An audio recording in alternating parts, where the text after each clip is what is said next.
One night I got to thinking about a problem with this build, this 49 Chev, with the Cadillac floor. And the great thing is, having built this car this way, the whole bottom is this '06 Cadillac CTS, the top is the 49 Chev fleet line. Cut the body off the Cadillac, cut the floor out of the Chev, smash them together. And a lot of welding around the perimeter. And now we've got one solid car that drives like a Cadillac and looks like a 49 Chev. Problem is the Cadillac was a 4-door. The Chev was a 2-door. And so the Cadillac seats don't allow for anybody to get into the back seat through the front door. As I was thinking about how to solve this problem, either you don't let people get in the back or it's just kids, right? So the question being, how far forward can it go? And then how far, that's it. Well, kids could get in there. My grandkids could get in. But my fat aunt, no way. Or I have to find a way to move the passenger seat ahead. I've already got it mounted down there. And it's really beautiful. The seats from the Cadillac, they just clip right in. A couple bolts and they're done up. But what if I could put a slider underneath the seat, between the seat and the floor, that would allow it to slide ahead another 6 inches? That would do the trick. I pulled the sliders off of this 49 Chev car seat, which is out in the junk pile outside. And so it's got two sliders. If I can cut the mounts that I have for the Cadillac seats, which have been raised 2 inches, if we've got enough here to put 2 inches, let's see, and I think there is, it looks like, I think it'd be just about right. If I can probably squeeze it in there. This slider is about 2 inches high. Yeah, and then hopefully it would work, and then, pull a lever, the seat slides ahead, and then all this stuff that hangs down here, we're going to get rid of all that. We're going to shape this off nicely, cut all of this stuff out, and we will put a lever on here, whatever it looks like we need, to be able to release that seat slider.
A bit more engineering to do. We've got the left side slider in place, not welded yet because I've got to actually clean up the bearings and stuff inside there first. Because once we weld it in place, it won't be able to move ever again. Now we've just got to make this left slider, or the right-hand slider, the outside one, match the height, right? The same angle from front to back. And a really important thing is the squareness. They're going to have to run absolutely parallel to each other. Otherwise they'll bind, right? And then the other thing is to make them ride even so that, we're going to pull a lever, which is going to have a rod across both of them. And that will release both sliders to move forward. But like if you remember old bench seats, and you would try to slide the seat ahead, a lot of times the side you're sitting on wants to go, but the side far from you doesn't want to budge, right? And it gets stuck, it binds. There's actually this, let me show you this spring steel rod that goes from one side of the bench seat to the other. And it's like the length of the seat. And it's spring steel, so that as you push ahead one side of the seat, it forces the other side to move as well. I don't think we need to do that. I think there's a better way to do that. And that is simply put these mounts on a plate that will make both of these sliders run in a rigid fashion, right? So that one can't get ahead of the other, because there'll be a cross member, the flat piece of steel, maybe like 4 inches or whatever, that will not allow it to shift one in front of the other.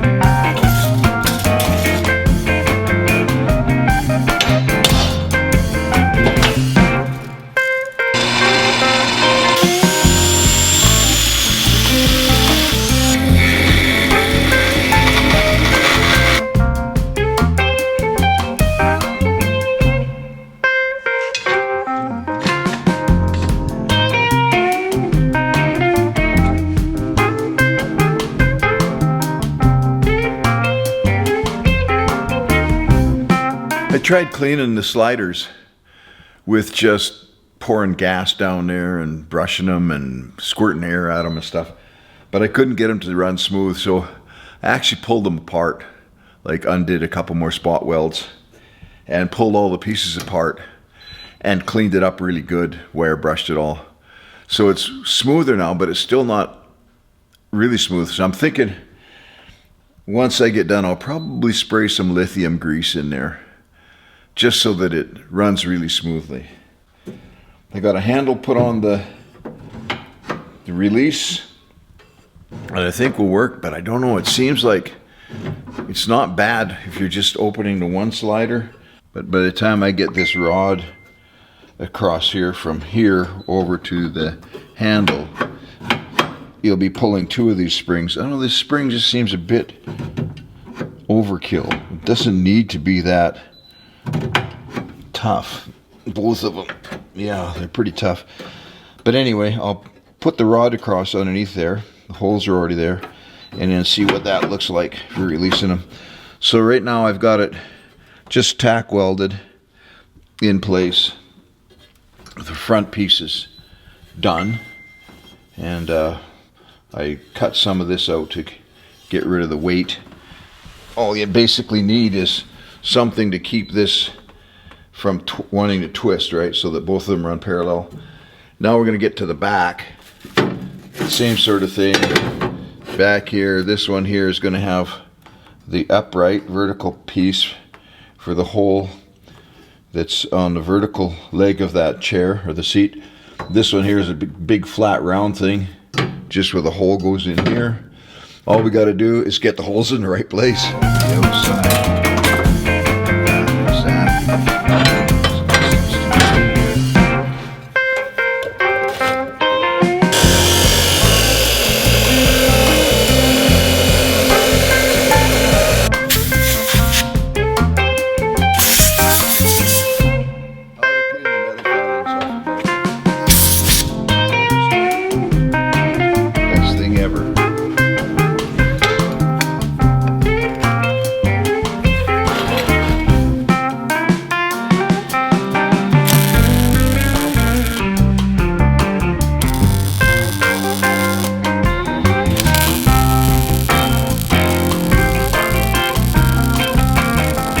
By the way, you don't want to put your camera close to the cutoff saw or the welder, because the spatter hits the glass on the lens and it sticks and you'll never get it off. Ruins it, totally ruins it.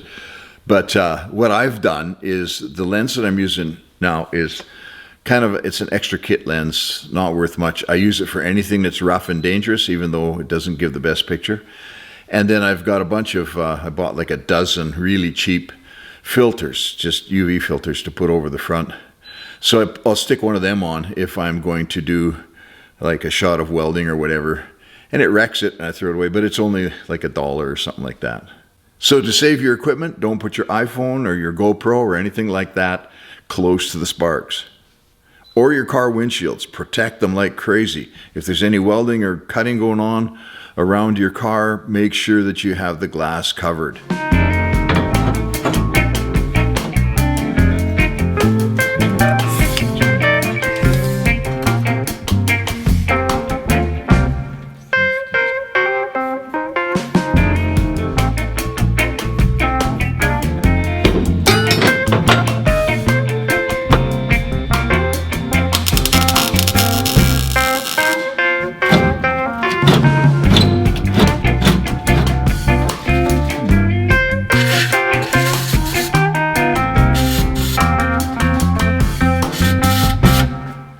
Otherwise, yeah, these ones here are very accurate, maybe a little too accurate, no room for play. That seat just sits right in there. Yeah. Anyway, we'll get it together and then we'll try the seat in there and make sure that it's going to work. But I think we got a winner.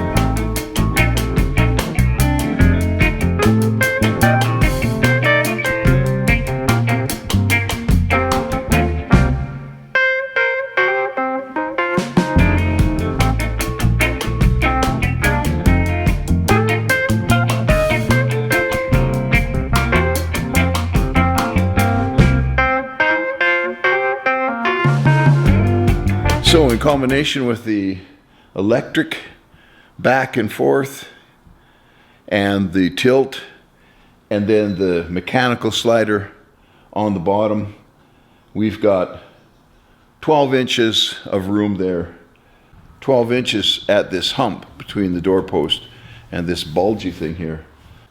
Plenty of room to get in and out of the back seat. A major accomplishment, actually. Why major, you ask?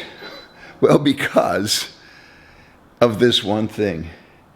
If this car is completely finished and you're going somewhere and you meet somebody and they want to go for a ride, well, you can't get into the back seat of this car. That's the only thing they'll ever remember about your car. Yeah, you can't get in the back seat of that car.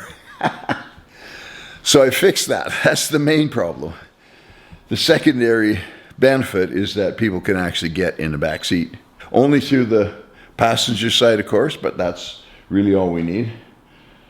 So that slider off the seat of the 49 Chevy, boy, it took a lot of cleaning up and a lot of very, very careful welding so that it slides back and forth without binding.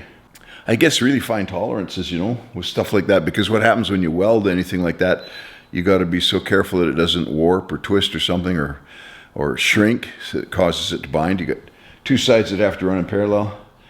It seems stiff, that handle. Like, man, I don't know why they had to make those so stiff. Maybe I could find some weaker springs or weaken those springs a little bit, maybe, because it doesn't need to be that stiff.